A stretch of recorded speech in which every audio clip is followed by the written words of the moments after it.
aí, ó o nome da série, ó o nome da série. O nome da série é Ô Glória, aleluia.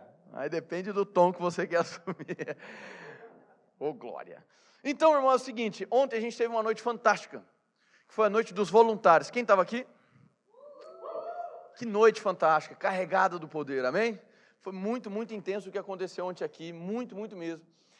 E eu compartilhei com os voluntários uma mensagem que tem tudo a ver com essa série que a gente está iniciando. E essa série, meu irmão, ela está vindo num tempo muito oportuno, que eu creio que Deus está rompendo uma fase aqui conosco. É visto, é sabido, a gente tem testemunhado, tem escutado muitos testemunhos sobre mudanças, sobre transformações, não é mesmo? A gente tem escutado testemunho de milagres, curas, coisas estão acontecendo, amém? Muitas coisas.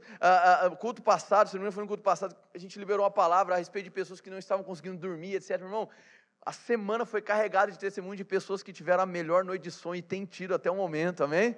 E isso não vai parar. Então a gente tem escutado muitos testemunhos, muitas coisas acontecendo. Mas eu percebo que Deus está conduzindo a gente para uma estação onde esses sinais, maravilhas, circunstâncias sobrenaturais se multiplicarão, amém? E eu vejo que sempre quando Deus quer nos conduzir a um novo nível, Ele traz todo o ensino e a plataforma para que a gente possa voar mais alto. E então essa série, ela vem para esse tempo. Nós vamos então mergulhar nesses próximos domingos e entrar nessa série que tem um tema bem curioso, ô glória, para que a gente possa falar literalmente do agir do Espírito. A gente vai falar hoje especialmente, nós vamos falar sobre as dimensões da presença de Deus, vamos falar da onipresença, da presença manifesta, da glória de Deus, amém? Nos próximos domingos a gente vai estar ensinando um pouco mais sobre os dons do Espírito, sobre literalmente o se lançar no ambiente profético. Você que já fez o básico, você que está chegando à igreja, nós cultivamos algo que nós chamamos de cultura de risco, amém? Então nós gostamos do ambiente profético, nós gostamos de nos lançar no ambiente profético. E eu creio que esse tempo, essa série, ela tem a ver com isso, ela vai nos amadurecer para que nós possamos mergulhar cada vez mais em águas profundas, amém? Então eu creio, palavra do coração do pastor, de todo o coração mesmo, chegou um novo tempo para a gente mergulhar no sobrenatural. Tem sido glorioso o que tem acontecido até agora, só que o Espírito de Deus, ele se move também por ondas, e agora é um tempo de uma nova onda do Espírito, amém? Agora eu quero que você preste atenção nisso, ok?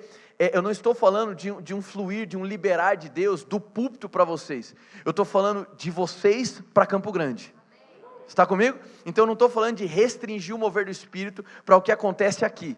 Eu estou falando de liberar um mover do Espírito para o que vai acontecer lá fora. Ou seja, você faz parte desse mover. Você faz parte desse movimento. Não é apenas quem prega, não são apenas os pastores, mas eu quero que você entenda que você faz parte desse mover. Glória a Deus? Amém. Especificamente hoje, meu irmão, nós vamos ensinar um pouquinho, a boa parte da mensagem eu vou ensinar, a gente vai cavucar um pouquinho as escrituras, vamos entrar em alguns conceitos, e aí depois vai ficar um pouquinho mais solta a mensagem. Glória a Deus? Então, eu quero que você abra a sua Bíblia em Êxodo, capítulo 33, nós vamos fundamentar algumas coisas aqui. Êxodo, capítulo 33, versículo 18.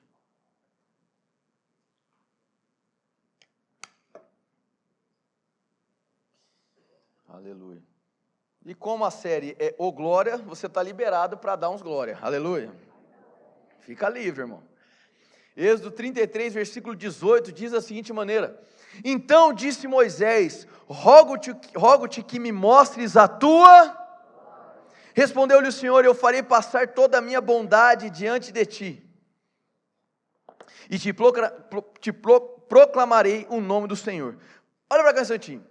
A gente está descrevendo aqui, ou lendo, o que está em Êxodo capítulo 33. Meu irmão, até chegar em Êxodo capítulo 33, muita coisa tinha acontecido na vida de Moisés. Muita coisa. Êxodo capítulo 3 vai falar do momento em que Moisés tem um primeiro encontro com Deus ali, naquele local, naquela situação chamada o momento da sarça ardente, né, onde aquela vegetação entrou em chamas, e uma chamas que não destruía ela, e dali ele ouviu a voz do anjo do Senhor chamando ele, revelando para ele o chamado dele. Até chegar em Êxodo 33, você vai ver que vai ter pão que caiu dos céus, vai ver que ter mar se abriu, você vai ver que muito aconteceu, livramento aconteceu, nuvem de glória apareceu, coluna de fogo aconteceu, ou seja, uma pataquada de coisa aconteceu, muita coisa aconteceu, só que mesmo assim, quando chega em Êxodo 33, Moisés pede para ver a glória. Ou seja, você poderia se questionar, mas tudo isso que ele viu não era glorioso? Era glorioso. Mas o que é que ele se referiu à glória de Deus? Então Moisés faz uma distinção naquilo que ele está ensinando. Ele está botando ali, vamos dizer assim, uma diferença de conceito. E eu tenho para mim, meu irmão, que muitas vezes a gente confunde alguns conceitos bíblicos. E ainda que presença e glória estejam intimamente relacionados, intrinsecamente envolvidos, é importante que a gente entenda que conceitualmente presença e glória são coisas distintas. Ainda que uma dependa da outra para que ela entre em operação, são coisas conceitualmente distintas. E é sobre isso que nós vamos falar. Então você percebe que Moisés está interagindo com a presença de Deus. Ele está falando e Deus está respondendo. Amém? Mas ainda assim, com a presença sendo manifesta, ele solicita em ver a glória. E aqui a gente começa a perceber que existe uma diferença quando a gente pontua a glória. Então eu quero poder conceituar com você 3 coisas, não apenas 2, mas 3 coisas. Primeira delas, onipresença. Repete comigo, onipresença. Muito bem. A segunda delas é a presença manifesta. Diga, presença manifesta. E a terceira, a glória de Deus. Diga, glória de Deus. Amém. Então, para a gente caminhar nesses conceitos, primeiro eu quero definir um pouquinho sobre o que é glória do ponto de vista bíblico. Então, a gente vai perceber que existem 2 palavras na Bíblia utilizadas para glória. Uma especificamente no hebraico, que é a expressão, vou estar trazendo aqui obviamente a portuguesada, a expressão kabod, K-A-B-O-D, ok? Trazendo de uma maneira bem coloquial. Enquanto no grego, já no Novo Testamento, a gente vai perceber que a palavra utilizada é a palavra doxa, amém? As 2 palavras, elas têm significados semelhantes, e elas falam a respeito do quê? De algo pesado, algo que tem peso, amém? Ele fala sobre algo abundante, que se manifesta em plenitude. Uma das melhores definições é que kabod ou doxa fala sobre plenitude. Repete comigo, plenitude. Muito bem, então esses são os conceitos, e teologicamente quando a gente vai associar a glória que vem de Deus, ou a glória de Deus, nós estamos falando de um peso da presença, estamos falando da plenitude da presença em manifestação, amém? Muito bem, agora, separando esses conceitos, o primeiro que eu quero pontuar aqui é a onipresença, que eu pedi para vocês repetirem, onipresença. A onipresença, meu irmão, é ter a convicção de que Deus está em todos os lugares. Então a onipresença, meu irmão, ainda que você não sinta, ainda que você não veja, você se conecta na consciência da onipresença pela fé, amém? Então porque eu creio, ainda que eu não veja, ainda que eu não sinta, eu tenho a certeza de que Deus está presente. E qual a importância da onipresença, ou seja, a presença de Deus em toda a criação? A importância é que, tendo a convicção de que Deus se faz presente em qualquer lugar que eu vá, que Deus está na igreja, assim como Deus está no boteco, assim como Deus está na boca, Deus está em todo lugar, irmão, amém? Ai, pastor, na boca de fumo também está lá, amém? Está em todo lugar, Ele está em todo lugar, e a consciência de que Ele está em todo lugar, gera em nós temor e reverência, concorda comigo? Porque dessa maneira, sabendo que Ele está em todo lugar, eu sei que a minha vida não pode ser dúbia, ou seja, eu não vou levar uma vida aparente, uma vida tentando esconder as coisas de Deus. Por quê? Porque não há nada em oculto para Deus, porque Ele está em todos os... Então a onipresença ela é muito importante, ela gera temor. Agora nós nos conectamos com a onipresença através da fé. Então eu não vejo, eu não sinto, mas eu tenho a certeza, a convicção de que Ele está presente. Em qualquer lugar que eu caminhe nessa terra, Ele está presente, Ele se faz presente em todos os lugares. Glória a Deus, amém. Só que nós vamos perceber também, que por diversas vezes, essa onipresença se faz presente. Chega a ser até meio paradoxal, a presença se fazendo presente, e é justamente isso que acontece, que é o que nós chamamos de presença manifesta. Então, diferente da onipresença, agora aqui depende também da vontade de Deus em se manifestar, em se mostrar. E qual é o ambiente perfeito para que Deus manifeste a sua presença? Num ambiente cheio de fome, igual esse que a gente está tendo aqui hoje à noite. Quanto mais fome, mais nós provamos da presença manifesta. Então talvez a pergunta seja, mas quando é que Deus quer se manifestar? O tempo todo, amém? A questão é, Ele precisa encontrar locais cheios de fome, para que Ele se apresente. Aí é a presença se fazendo presente. E quando a presença de Deus se torna manifesta, entra em manifestação, ela vai interagir com o ser humano, vai gerar percepções do ser humano, vai provocar um ambiente, glória a Deus, onde você consegue perceber que existe um peso, glória a Deus, um peso no bom sentido da palavra. Mas a presença manifesta, ainda que ela interaja, ainda que ela comunique contigo, ainda que ela gere percepções em você, ainda que ela mude o ambiente, a presença manifesta, ela é invisível. E aí vem a outra distinção em relação à glória. A glória, quando se faz presente, primeiro, ela depende da presença. A glória só se faz presente em um ambiente cheio da presença. E a glória, quando se faz presente, ela rompe as barreiras e ela se torna tangível e visível. Às vezes oculta, mas que vai se tornar visível. Glória a Deus. Distinções básicas. É importante eu pontuar algo aqui do ponto de vista filosófico, não vou complicar não, tá? Quando a gente fala da onipresença, que Deus está em toda, Ele está assim, manifesto em toda a criação, não confunda com duas linhas filosóficas, uma chamada animismo e outra chamada panteísmo. Então, quando a gente fala do animismo, o animismo ele significa o quê? Que todo elemento da natureza ele tem consciência própria dada por Deus. Ou seja, eu olho para o cimento e o cimento, cimento, a paz do Senhor, cimento, como vai? Não faz sentido. Então, o animismo, ele vai te colocar numa situação onde cada elemento da natureza, não apenas os seres humanos, os animais, mas cada elemento, o pó, cada mineral, etc., cada um deles, eles têm Deus. Então, eles têm uma consciência divina. Nós não acreditamos dessa maneira. Então, quando a gente fala da onipresença, ou seja, a presença em toda a criação, nós não estamos falando que cada elemento da natureza tem uma consciência divina. Amém, gente? Segundo, o panteísmo, ele vai falar que as leis do universo, ou as leis físicas, são o próprio Deus, o que também é um absurdo, porque a criatura não vai fazer o Criador, é o Criador quem faz a criatura. Glória a Deus? Amém. Então, só para a gente distanciar, que quando a gente fala de onipresença, a presença manifesta em toda a criação, nós não estamos falando de consciência divina em cada elemento, e também não estamos falando que as leis da natureza são o próprio Deus. Amém, gente? Muito bem, então de maneira conceitual, nós temos a onipresença, nós temos a presença manifesta e temos a glória de Deus. Abrindo um pouco mais a questão da glória de Deus, aqui na mensagem, até boa parte da mensagem, eu vou falar da glória de Deus, amém? A glória manifesta por Deus. E do meio para o final eu vou começar a falar da glória que Deus colocou em você para ser manifesta a Ele. Aí eu assim, mas pastor, você está querendo dizer que existe uma glória em mim? Existe uma glória que é sua. Ai, pastor, misericórdia. Toda glória seja dada a Ele. Nós vamos chegar lá, amém? Nós vamos chegar lá. Então, eu primeiro queria pontuar isso com vocês, para que a gente possa entender a onipresença, a presença manifesta interagindo, e quando a glória se faz presente. São coisas distintas, amém? Vai lá para Romanos capítulo 3, versículo 23. Nós vamos dar uma caminhada na palavra de Deus aqui. Romanos capítulo 3, versículo 23.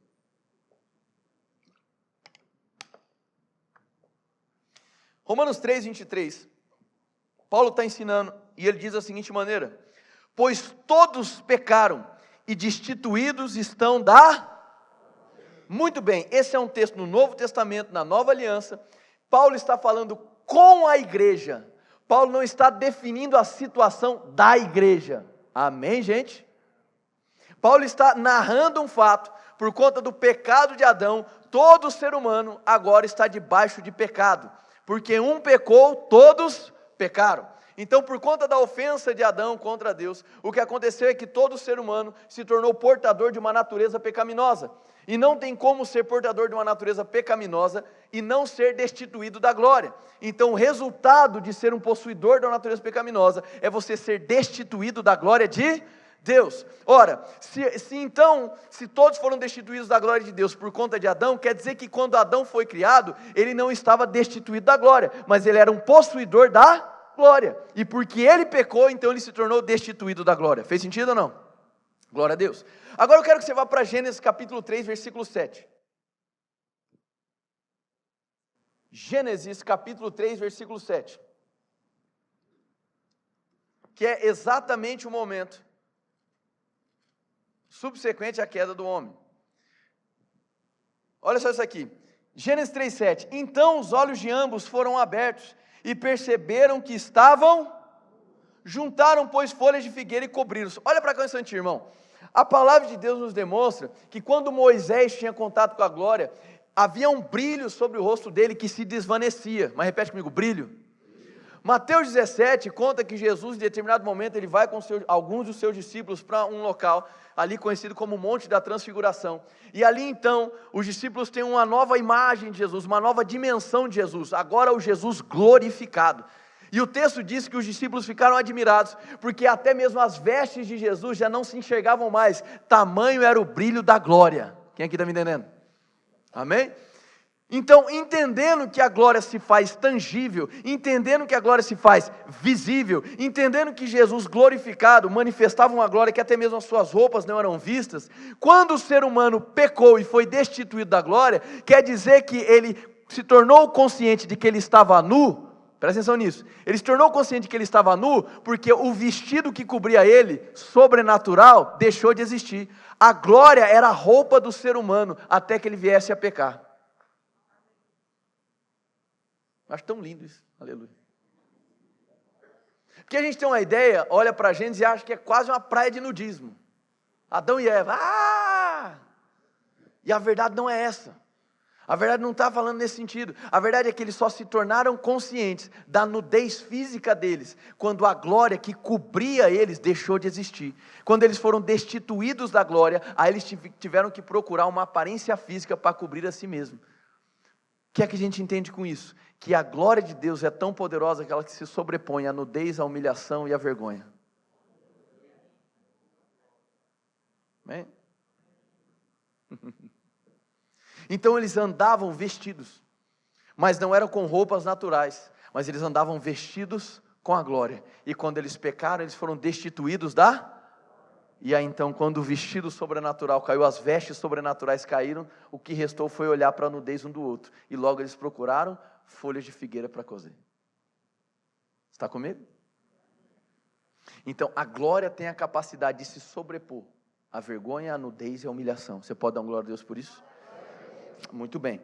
Caminhando um pouco mais, eu quero só que você tome nota.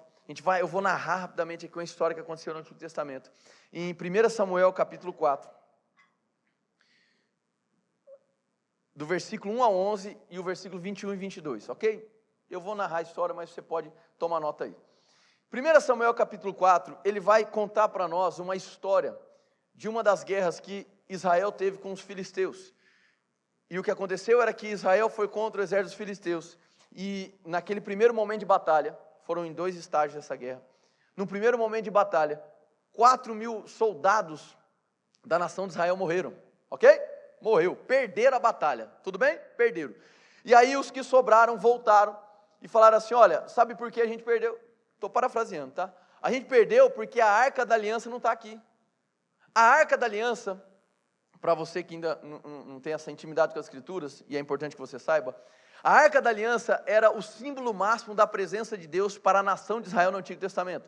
Ou seja, depois que Adão pecou, toda a humanidade estava debaixo do pecado. Então Deus não podia habitar no ser humano através da sua vida e natureza, que é o que acontece com todos aqueles que entregam sua vida para Jesus hoje. Quando você entrega a sua vida para Jesus Cristo, Ele troca o seu coração e coloca a presença dEle dentro de você. Mas isso na antiga aliança não era possível.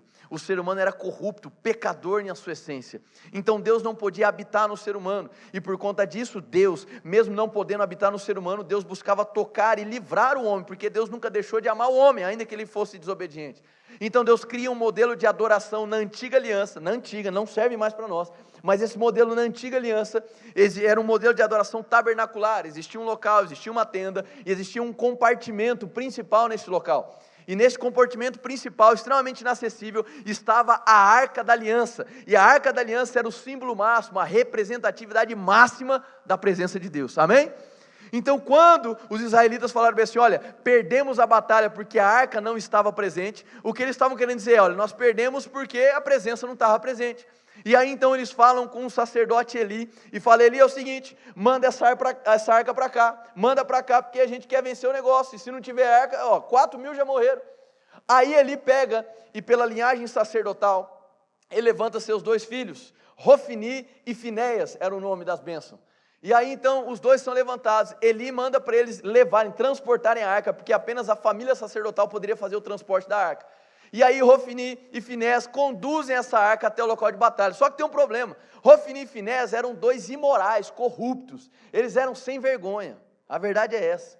Então eles não honravam o sacerdócio familiar, eles não honravam o chamado divino, eles eram tranqueira mesmo, porcaria, era isso mesmo.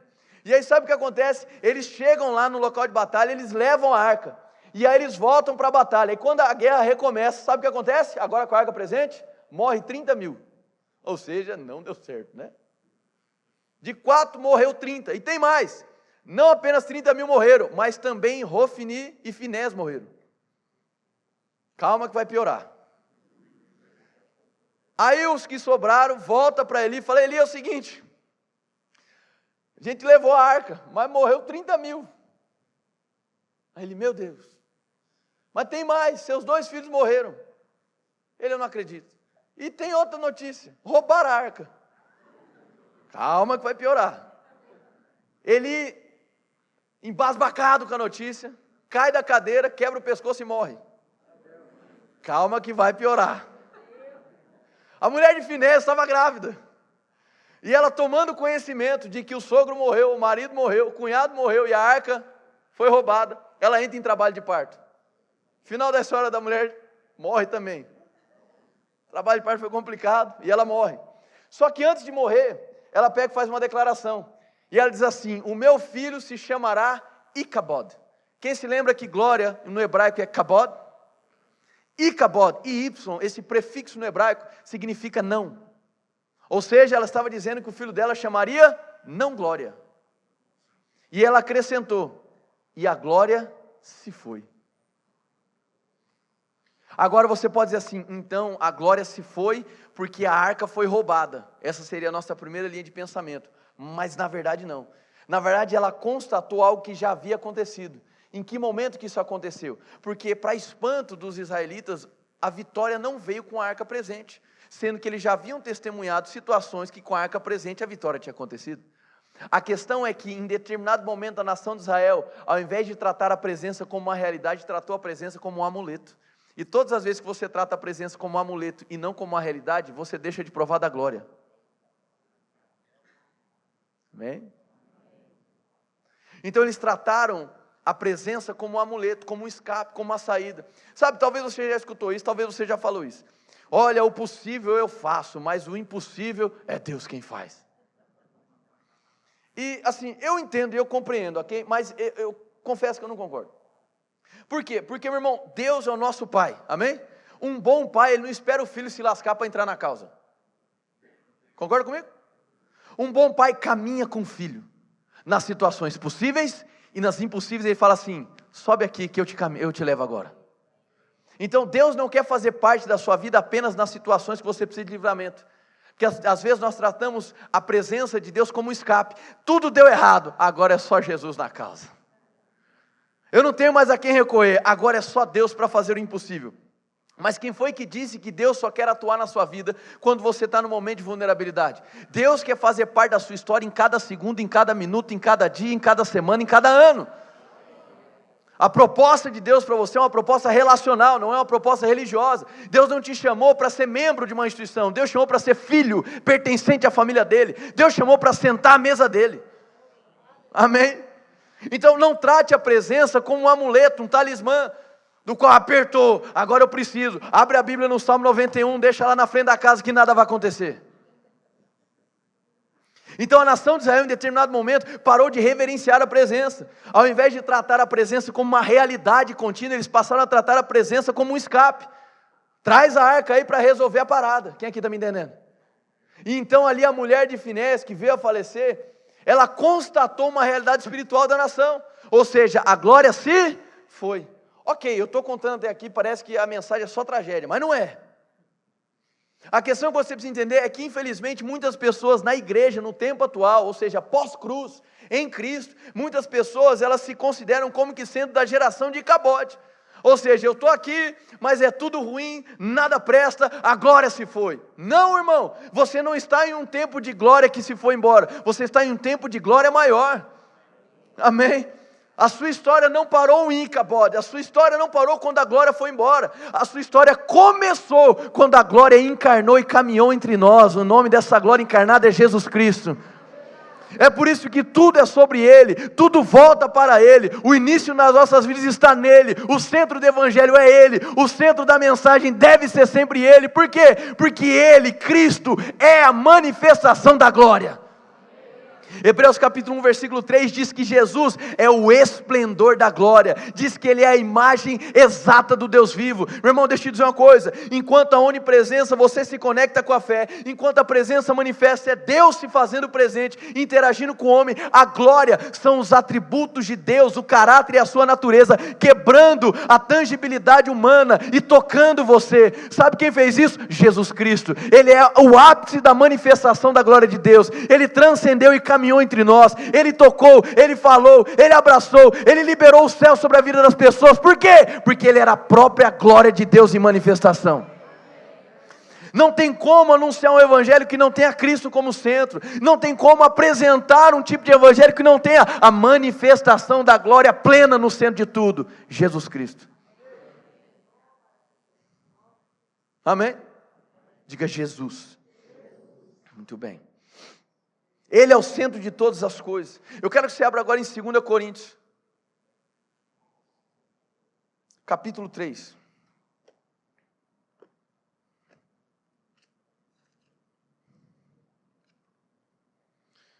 Segunda Coríntios capítulo 3, versículo 7.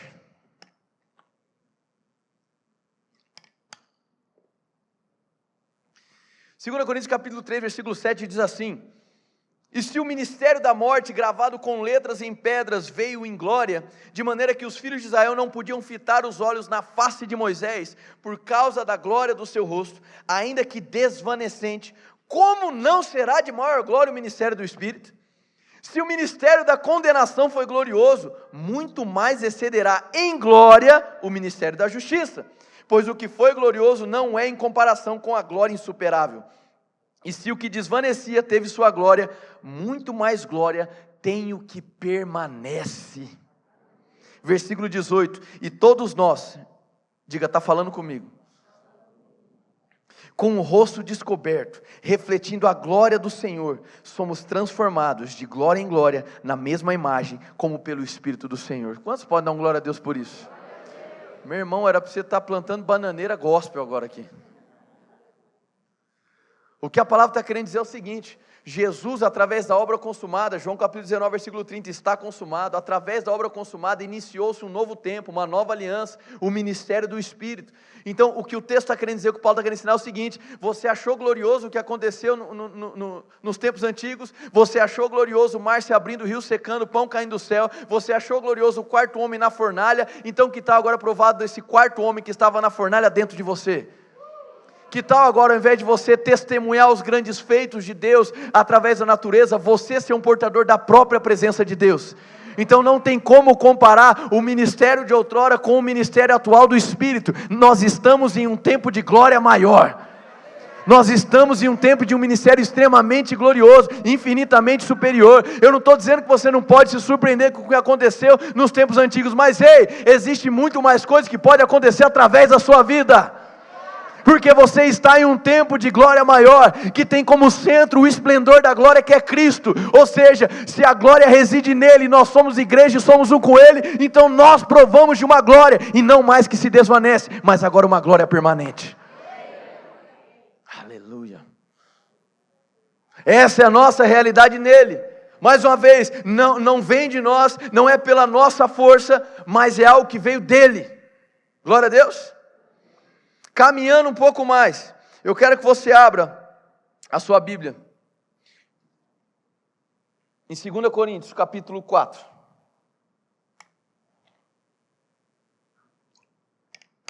E agora eu vou começar a conduzir a mensagem em um outro rumo, amém? Com toda essa bagagem que a gente falou, a gente vai conduzir agora para um outro rumo, onde nós vamos falar sobre a glória que Deus colocou em você. Aleluia. Deus é muito bom. 2 Coríntios capítulo 4, se você chegou lá, diga amém. Eu não cheguei. 2 Coríntios capítulo 4, versículos 6 e 7, olha só isso. Pois Deus que disse, das trevas resplandecerá a luz, é quem brilhou em nossos corações, para a iluminação do conhecimento da glória de Deus, aonde? Na face de Jesus Cristo. Nós aprendemos da glória quando nós olhamos para Cristo. Mas calma que não parou, olha só, versículo 7.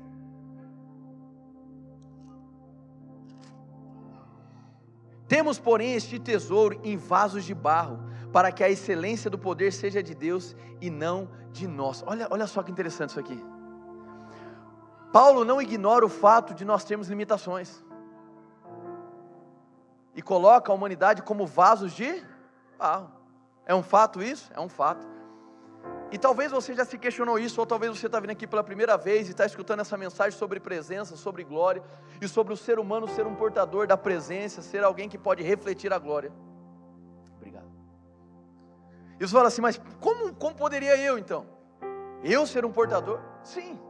Ainda que você tenha limitações emocionais, ainda que você não seja totalmente amadurecido sentimentalmente falando, ainda que você trave algumas batalhas contra o seu físico, ainda que você tenha algumas debilidades, ainda que você tenha falhas, ainda que você tenha um histórico, uma somatória de erros e fracassos ao longo da sua vida, ainda assim, Deus olha para você e diz, eu não desisto de você, porque eu posso te limpar de dentro para fora, e vou colocar dentro de você a minha presença, ainda que você tenha limitações exteriores, dentro de você, eu vou fazer de você uma morada do Espírito, uma morada da presença, e estando nessa situação, aí você vai se tornar capacitado a refletir a minha glória. Ainda que você seja um vaso de barro, ainda que você tenha entrado aqui pela primeira vez e fala assim, olha, mas eu tenho uma vida toda desregrada, eu tenho algumas dependências, etc, como eu poderia imaginar em ser um portador da presença? Isso é para mim? Sim, é para você, porque em nenhum momento ele diz que você seria descredibilizado por continuar sendo um vaso de barro. A questão é o que ele pode fazer do lado de dentro, e do lado de dentro ele pode te dar um novo coração e lançar a presença dele dentro de você, e ainda que você tenha limitações exteriores, ele faz de você alguém que tem um tesouro guardado dentro, e é a partir desse tesouro guardado dentro, conhecendo as riquezas da glória que foram depositadas em você, que você vai perceber que vai existir uma força para resistir à tentação, que vai existir um vigor para você resistir àquilo que você era dependente. Quando você começa a tomar conhecimento das riquezas da glória que foram colocadas dentro de todo aquele que abre o seu coração para Jesus Cristo. Hoje é uma boa noite para você que nunca conheceu Jesus, abrir o seu coração e conhecê-lo. Quando você diz sim para Ele, simplesmente Ele vai até o seu coração, Ele te transforma por completo, e você, ainda que tenha entrado aqui como um vaso de barro cheio de imundícia, você sai daqui como um vaso de barro, mas agora carregando tesouros. Sabe, irmão, a gente precisa entender que Deus criou o ser humano em um ambiente da presença. Deus criou o ser humano e o coroou de glória. Como assim? Salmos capítulo 8, só toma nota do versículo 1 a 8, o salmista, ele tem um momento onde ele tem algumas perguntas existenciais, como provavelmente todos nós já tivemos um dia. Sabe, quando você assiste um documentário que fala do universo, das galáxias, do planeta, etc. Às vezes vem aquela insignificância de fazer, puxa vida, o que sou eu no meio disso tudo? Quem já passou por isso? Meu Deus, essa imensidão, tanto planeta, tanta coisa, tanta estrela, a NASA todo dia solta uma notícia nova, eu estou perdido nesse negócio, quem sou eu no meio disso tudo? Pois bem, o salmista teve esse momento também, e no Salmos capítulo 8 ele diz assim, olha, Deus, eu contemplando aqui os céus, as estrelas, obra das tuas mãos, obra dos teus dedos, que é o homem para que dele te lembres? Essa é a pergunta que ele faz, que é o homem para que dele te lembres? E o filho do homem para que o visites. Aí ele continua, contanto, um pouco menores do que Elohim o fizeste, e de honra e de glória e deste o domínio dos peixes do mar, das aves do céu, e etc, etc. O que eu estou querendo aqui fundamentar com você é o seguinte, o ser humano foi criado, Adão, sendo um portador da presença, fôlego de vida, amém? Um portador da presença, ele foi colocado no ambiente da presença, em um jardim chamado Éden, ou seja, ele estava em um local onde a glória poderia se manifestar de maneira permanente. Você entendeu?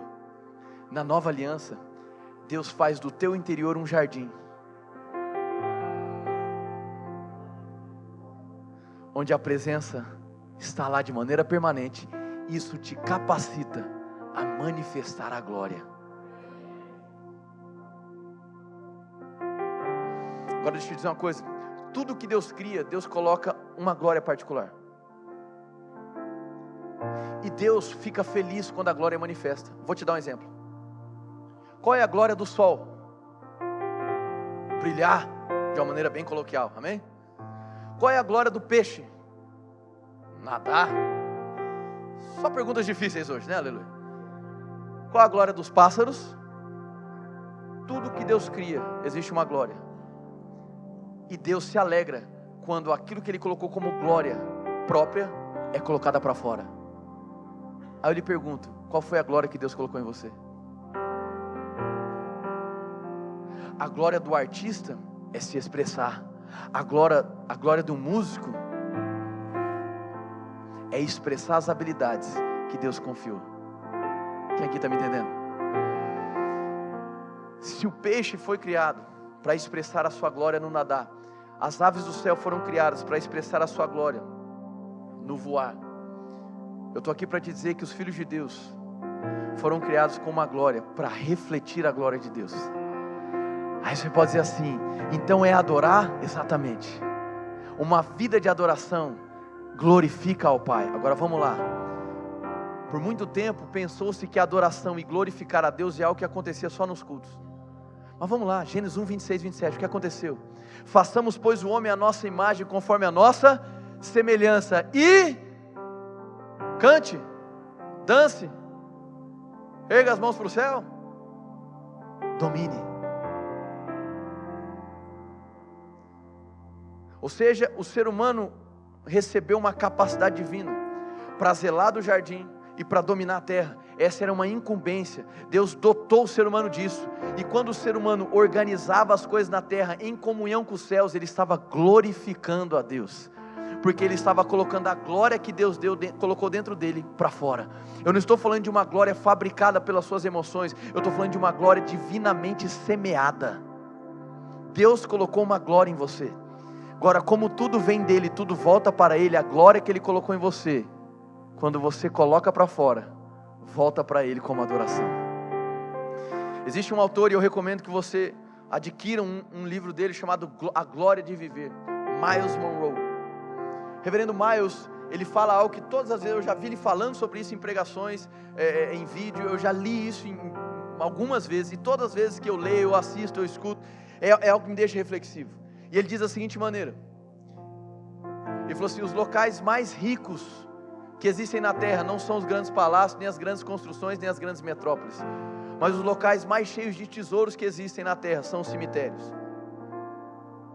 Ele falou, porque ali tem pessoas que foram enterradas, mas que levaram consigo para o túmulo livros que deveriam ser lançados, filmes que deveriam ser publicados, ideias que deveriam vir à tona, empreendimentos que eles não empreenderam, ideias que Deus concedeu para eles, para que eles manifestassem a glória, mas que por diversos motivos eles se recolheram e foram para o túmulo carregados de coisa. Aí Myles continua dizendo assim, coloque um alvo na sua vida, morra vazio.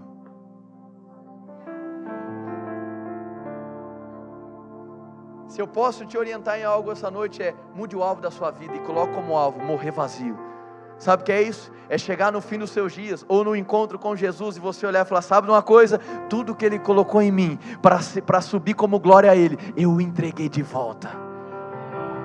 Ele colocou em mim a habilidade para cantar, eu coloquei isso para fora. Ele colocou em mim a habilidade para empreender, o dom para empreender, eu coloquei nos empreendimentos o caráter e a natureza dele. Ele colocou em mim a habilidade para atuar no cenário político, então eu fui manifestar a glória no ambiente político. Ele colocou em mim a glória para literalmente ensinar as pessoas, então a glória dele foi manifesta, porque eu ensinei e pessoas aprenderam. A questão é, quais são os dons e habilidades que Deus colocou em você? Ei, deixa eu te dizer uma coisa, morra vazio. Não leve nada, não leve tesouros para o túmulo, deixe tudo aqui, porque quando você coloca essa glória para fora, aí sim é que você glorifica a Deus. O problema é que a religião formatou o nosso pensamento de tal modo, que o tempo todo, as pessoas que estão fazendo bem algumas coisas, que estão atuando de maneira correta, e as pessoas vêm aplaudir, todo mundo fala assim, não faça isso, você está roubando a glória de Deus. As pessoas estão aqui, tocando um instrumento, aí você chega e fala bem assim, olha, parabéns, você toca muito bem o instrumento, aí sem perceber a religião te ingesse, e fala assim, não me elogie, toda a glória é dele, não é minha, toda a glória é dele. Quem já ouviu isso?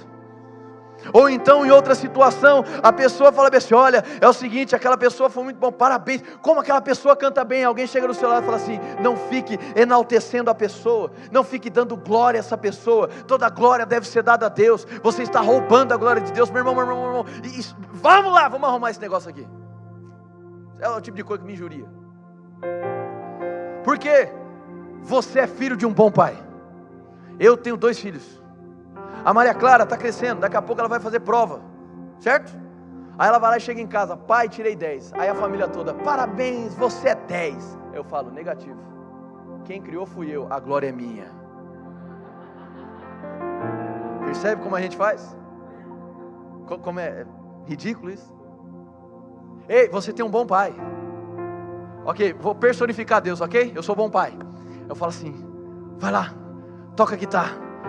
Aí o André vai lá, toca. Eu estou feliz demais. Aquilo que eu coloquei nele, ele colocou para fora. Glórias a mim, aleluia. Amém? Deus vibra quando você entende a glória que Ele te deu e você coloca para fora. Olha lá, eu coloquei uma semente disso nele, eu coloquei uma ideia disso, eu coloquei uma estratégia e ele colocou para fora. Olha só o que eu fiz, eu coloquei um dom nele e ele não desprezou, ele acreditou, ainda que todo mundo falasse que não, ele acreditou na glória que eu dei para ele e ele voltou essa glória para mim. Eu vibro com isso, eu sou um bom pai, eu me alegro quando isso acontece.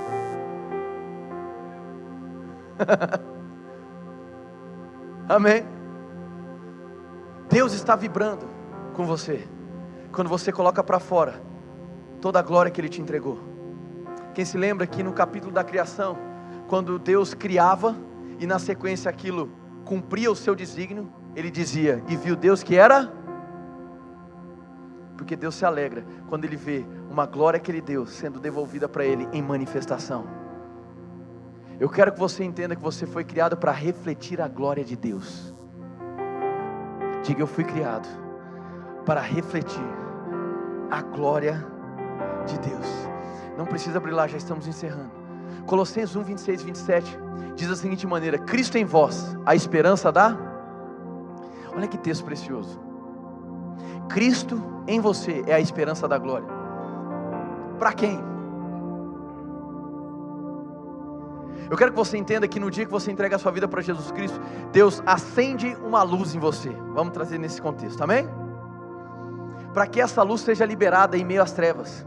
Quem aqui já viu um farol? Não um farol de carro, meu filho, farol na praia. Um farol nas costas, né? Ele tem uma finalidade: é girar a luz dele para que as embarcações não se percam e para que elas não encalhem. No outro culto eu falei atolem. Olha só, barcos atolar. Santa ignorância. Barco não atola, irmão. Encalhe. Para que os barcos não encalhem. Para que os barcos não venham chocar com as rochas. Para que os barcos encontrem o seu rumo. O que eu estou querendo dizer é o seguinte: quando você entende quem você é em Cristo, quando você se apropria dessa consciência de que você é um portador da presença, você sai andando por aí nessa cidade, nesse país, nesse mundo, tendo a convicção de que você transmite a glória de Deus para as pessoas, e a luz que flui através de você é como um farol que vai nortear as embarcações. Deus conta com você para um grande movimento em Campo Grande, para um grande mover do Espírito no Brasil e no mundo, e você faz parte disso. Deus conta contigo para que essa luz seja liberada e para que as pessoas que estavam perdidas se encontrem no meio do caminho, para que elas não venham mais colidir, para que elas não venham mais ficar perdidas, mas através da glória que é refletida através da sua vida, as pessoas já chegam e falam: opa, agora eu encontrei o caminho, porque alguém se prestou em manifestar a glória no mundo. Aleluia. Diga: eu fui chamado para isso. Abra sua Bíblia em Isaías capítulo 60. Agora eu vou fechar de vez, aleluia.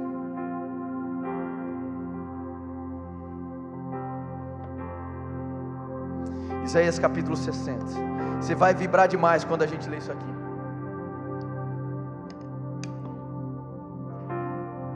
A gente vai ler Isaías 60, mas antes eu vou citar outros 2 versículos. Você só toma nota, tudo bem?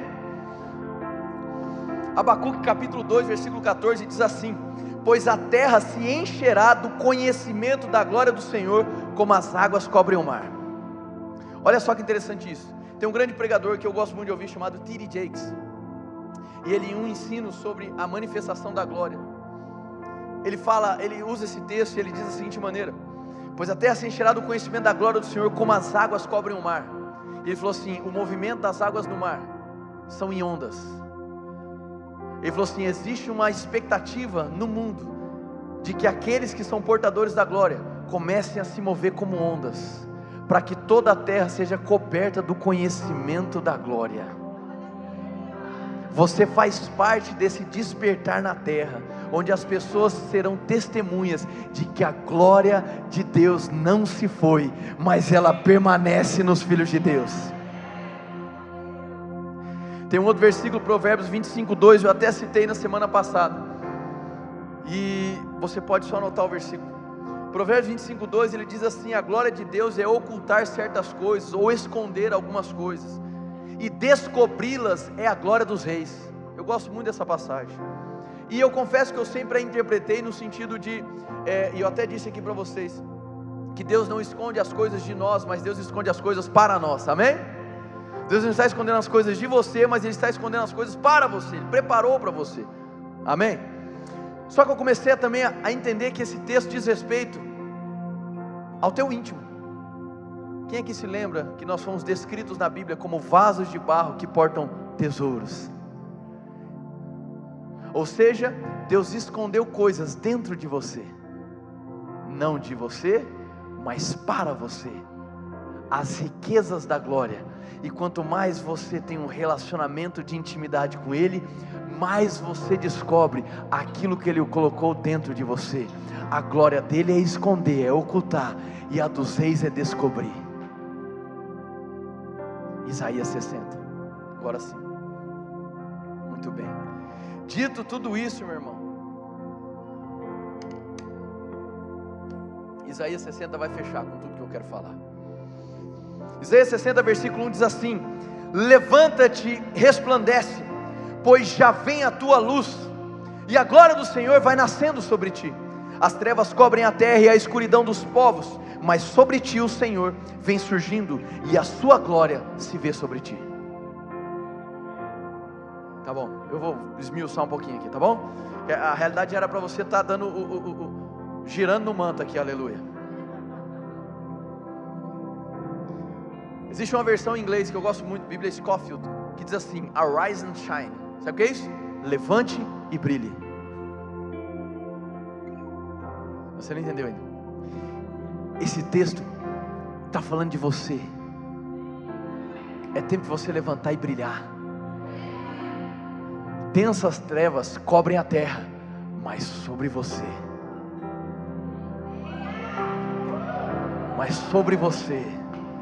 brilha a glória de Deus.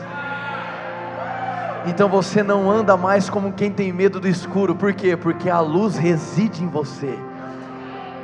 Você não foi chamado para andar nas sombras. Você não foi chamado para ficar intocado numa caverna. Você foi chamado para dar passos de ousadia na terra. E aonde as trevas estão, chegou aí aqueles que manifestam a glória de Deus. Levante-se, brilhe, igreja! Levante-se, brilhe, igreja! Levante-se, brilhe, igreja! Levante-se, brilhe, igreja! É tempo de manifestar a glória de Deus. O que é que Deus tem colocado em você? Quais são as ideias? Quais são os projetos? Qual é o chamado? É tempo de se levantar e brilhar a glória de Deus. Ei, diga: Senhor, eu estou pronto. Diga: Senhor, eu estou pronto para manifestar a tua glória. Diga: o Senhor fez de mim o jardim da sua presença, para que a glória se manifeste. Diga: eu não vou fugir. Diga: eu não vou me esquivar, mas eu vou me colocar disponível para que a glória de Deus se manifeste e alcance toda a terra. Quantos podem dar glória a Deus?